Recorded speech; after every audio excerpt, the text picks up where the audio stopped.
Hello everyone, welcome back. You're watching Empyrion Galactic Survival episode 180. I'm Enigmaeus and today we're starting a new capital vessel build. Very tall capital vessel. So far we're building a concrete tower so that we can place the core on top of it as always, and then the core will be roughly where we want it to be in the finished ship so that we don't have to move the ship around too much when we're building. That's the whole idea.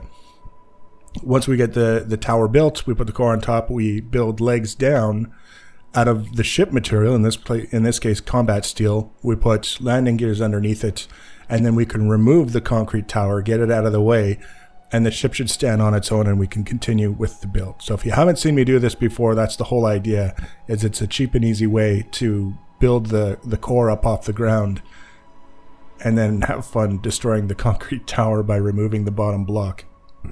So if you haven't noticed or been told, there's a new Star Trek series that's just recently started. I think it's up to episode 4 now in the first season, called Star Trek Discovery.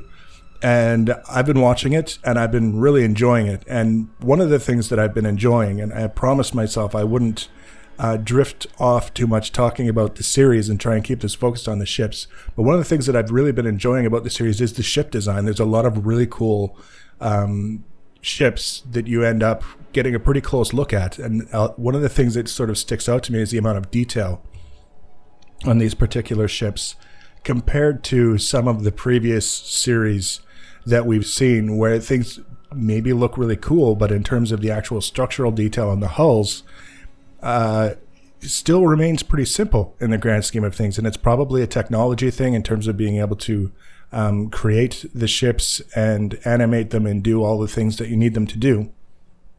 Regardless, this new series has some pretty fantastic designs. So I decided it might be fun to try and build my version of the Discovery, the ship that the series is named after, for two reasons, basically, that all tie into the fact that I really like the design. The first reason is that from the midpoint of the ship back, it's actually very straightforward. There's not a huge amount of curving going on. There's not a lot of crazy things happening that can make the build sometimes more of a headache than an enjoyable challenge.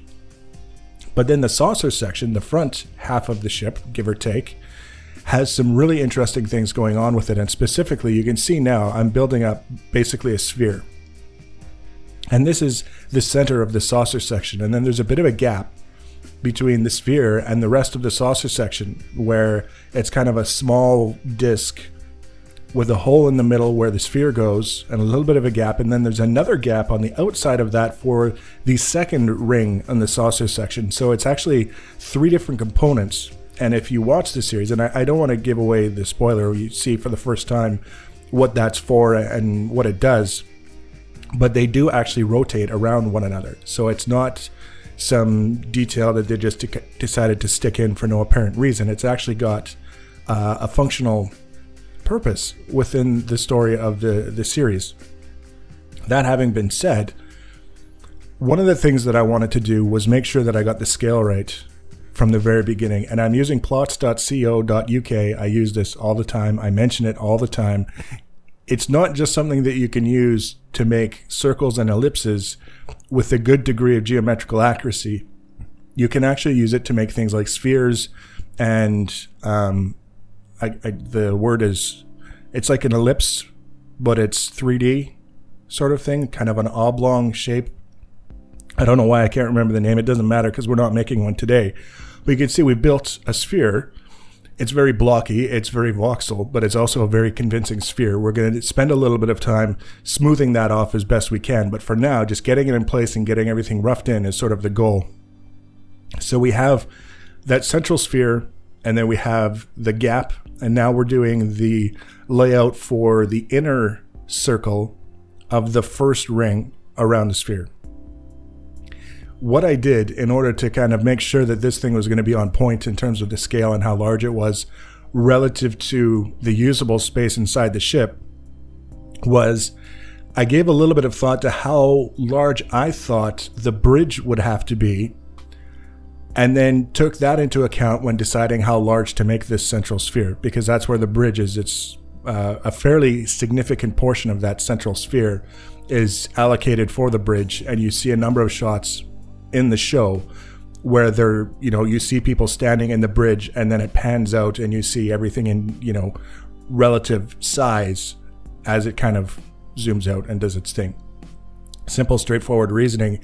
I was actually sitting in front of my computer with some calipers measuring on my monitor the closest thing that I could get to schematics for the ship to make sure that the size of the sphere was appropriate for the size of the first ring, which was appropriate for the size of the second ring, and get everything done together. And then I actually did some math on purpose to make sure that the size of the sphere would be the appropriate size for the bridge that I wanted, and then base the size of the circles around that sphere on that.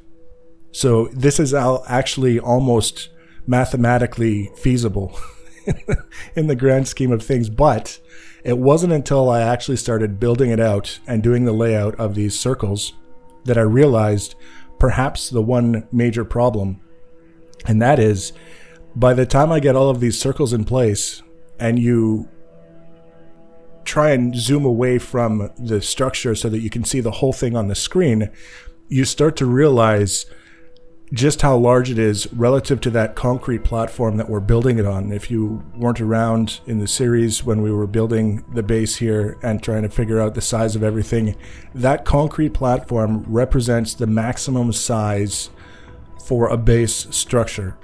I don't remember exactly how many blocks it is from the center out in any direction to the very edge, but whatever it is, looking at it relative to the outer circle, once everything is all said and done, and you can actually see the shadow down on the ground. I just noticed that the shadow of the structure we're building. Once you see everything come together, I'm not even 100% confident that the game will allow me to build the ship as large as it needs to be so that everything is the right scale. I think the ship might be too long.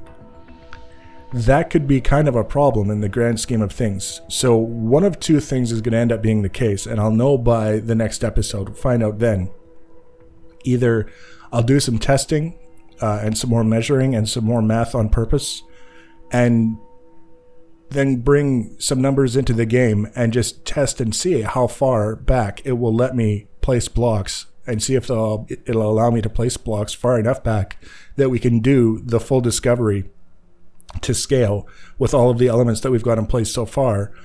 Or if it won't let me build far enough back, we'll still do the saucer section, we'll still do the sphere in the middle with the bridge and all those other things as close to accurate to the actual discovery design as possible. And then the main body of the ship and then the cells, I'll just come up with my own design and add them in a way that allows us to fit everything together, hopefully in a way that everything, it looks to scale. You don't have little wee tiny stubby nacelles and a giant saucer section or anything like that. It'll be something that you look at and say, yeah, that looks like something that I would see in a Star Trek episode, particularly of this series. So a little bit up in the air in terms of how things are going to work. I would honestly not care either way at this point. I would be probably happy with either one. Frustrated would be not even thinking about whether or not we could make it large enough until we start duplicating all these other elements that are not part of the saucer section, and then we get to the outer bounds of what we're allowed to use and realize we were 3/4 of the way done and we can't finish it. That would be a catastrophe. We've caught it early enough now so that if I have to make any adjustments to the overall plan, I can do that without feeling like I've wasted an enormous amount of time. It's also possible, though highly unlikely, if we're just a little bit short in terms of how large we need this to be and how large we'll be allowed to make it, I may rescale this center section so that everything works a little bit better. I have a little bit of room to do that, a little bit of wiggle room. It would require doing everything all over again. But this only actually took about 45 minutes from start to finish, so it's not that big of a deal. We'll kind of figure it out. And like I say, by the end of the next episode, we'll know. We'll have a much better idea of what we have to work with. So we're just about done. with the layout of the saucer sections. Obviously, there's a lot more structural work to be done to actually turn them into something that looks like a working ship. But in terms of being able to see kind of where we're going with it, and if you've seen the series and you're familiar with the ship, seeing how close it is to the actual already is kind of exciting. So if you want to be notified about the next episode, the easiest way to do that is to subscribe to my channel or follow me on social media. Links for social media are always in the information section below the video. Feel free to leave your comments and feedback. Thanks for watching, guys, and take care.